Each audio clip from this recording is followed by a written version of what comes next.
muscler les trapèzes, parce qu'il faut que tu saches une chose, c'est que tes trapèzes ne s'arrêtent pas là, hein. Les trapèzes, ça monte derrière, ça vient s'accrocher derrière, là. Donc de muscler tes trapèzes va épaissir ton cou.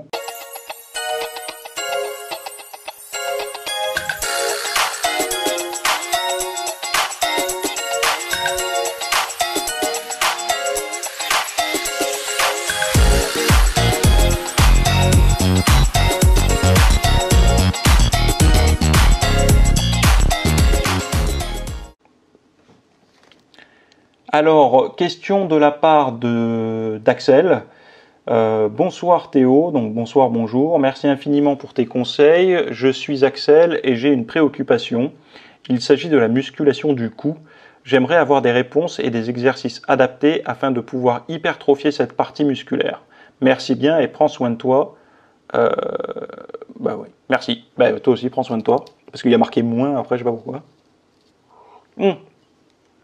Je sais pourquoi, parce que c'est un copier-coller des commentaires YouTube, et le moins, en fait, c'est le moins pour cacher le commentaire, je pense.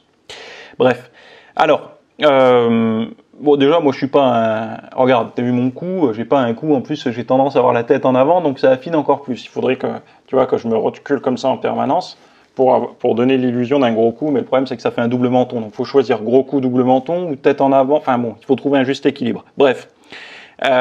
Donc merci infiniment pour tes conseils. Donc je te remercie également pour remarquer ça et pour me montrer que ton intérêt. Ça me fait toujours très plaisir de lire ce genre de choses. Et la musculation du cou, bon, déjà il faut que tu saches une chose, c'est qu'il y a des accessoires pour ça. Notamment un appareil que tu mets, une espèce de sangle que tu mets sur la tête, comme un gros serre-tête qui va devant, derrière et tout, avec une chaîne qui passe là et tu peux accrocher des poids. Moi, je l'ai à la maison, je m'en suis un peu servi.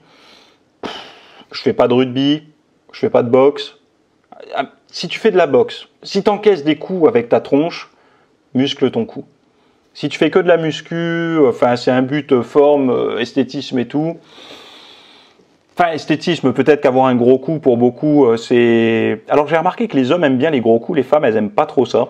Enfin, les femmes n'aiment pas, je pense pas que les femmes aiment chez elles avoir un gros cou, mais elles aiment pas non plus ça chez les hommes, d'avoir ce gros cou. C'est pas... Enfin, moi d'ailleurs, j'ai des fois eu des remontées comme quoi ça faisait un coup Enfin, je dirais pas de quoi d'ailleurs, parce que c'est péjoratif. Bref. Mais par contre, déjà de muscler les trapèzes, parce qu'il faut que tu saches une chose, c'est que tes trapèzes ne s'arrêtent pas là, hein. Les trapèzes, ça monte derrière, ça vient s'accrocher derrière, là. Donc de muscler tes trapèzes va épaissir ton cou, va le muscler. Après, tu as ces stratégies, comme je te disais, avec ces sangles-là, que tu peux faire, tu mets des poids. Alors, vas-y vraiment tranquille, parce qu'on n'est pas habitué comme ça, enfin, même si on a la tête comme ça en porte-à-faux régulièrement, donc il y a une certaine masse musculaire qui est prévue pour... on n'est pas prévu pour avoir un disque de 20 kg comme ça d'entrée au bout de la tête. Donc vas-y vraiment tranquille, commence même avec des petits poids légers, etc. À faire des répétitions plutôt à la brûlure, à la sensation, plus que vraiment chercher l'échec. C'est vraiment pas une bonne idée sur le coup. Après, tu peux aussi t'allonger sur un banc avec la tête qui pend hors du banc. Mettre un petit disque par exemple de 2,5 kg ou 5 kg sur le front en le tenant et en levant la tête, baissant, levant, baissant comme ça, donc ça va être plutôt pour les muscles qui abaissent comme ça, alors que le serre-tête ça va être plutôt pour l'inverse, l'opposé. Donc ça peut être une bonne idée. Après, est-ce que tu as envie de passer du temps à hypertrophier ton cou? Moi j'ai toujours eu une problématique avec ça, vous savez, je regarde beaucoup d'études sur le sommeil. Et les sportifs, notamment les bodybuilders, sont souvent sujets à l'apnée du sommeil. Et l'apnée du sommeil, beaucoup disent que c'est lié au poids de corps, ce qui est certainement vrai. Mais moi, j'essaye de voir les liens qu'il y a, parce que c'est aussi quelque chose qui arrive beaucoup aux personnes en surpoids. Donc aux obèses, etc. Mais même aux personnes au surpoids, sans parler d'obésité extrême. Hein. Les personnes en surpoids peuvent avoir de l'apnée du sommeil. C'est très répandu. Et du coup, vous devez dormir avec un appareil... à pression positive là qui vous pousse de l'oxygène là pour éviter de faire de l'apnée durant le sommeil. Et moi je voyais deux liens. Le premier lien, le poids de corps, le bodybuilder est lourd, la personne en surpoids est lourde.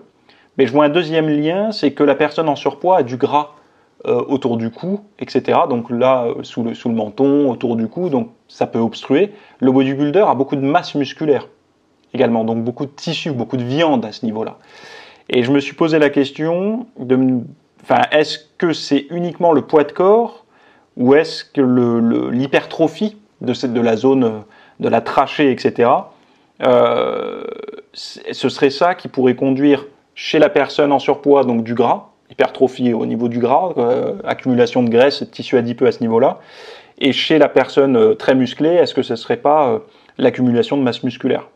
Donc fais attention à ça quand même. Moi, je n'ai pas la réponse à te donner. Moi, je te donne des observations, des idées comme ça.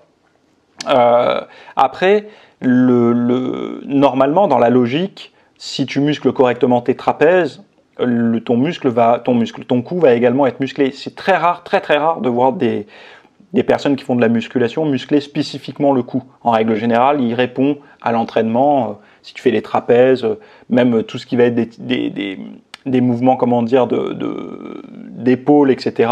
Tu vois bien quand tu forces, tu as tout un tas de petits muscles autour de la gorge là qui viennent se contracter. Mais donc tu peux hypertrophier ça, tu peux faire progresser ton cou, mais sois prudent quand même.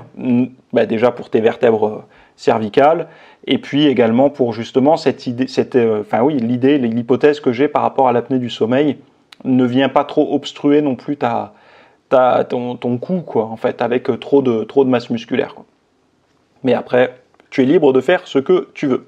Donc voilà pour ma réponse à ta question, Axel. Et puis, pose-en une autre quand tu veux en commentaire, comme d'habitude. Voilà. On se retrouve la semaine prochaine pour une nouvelle question.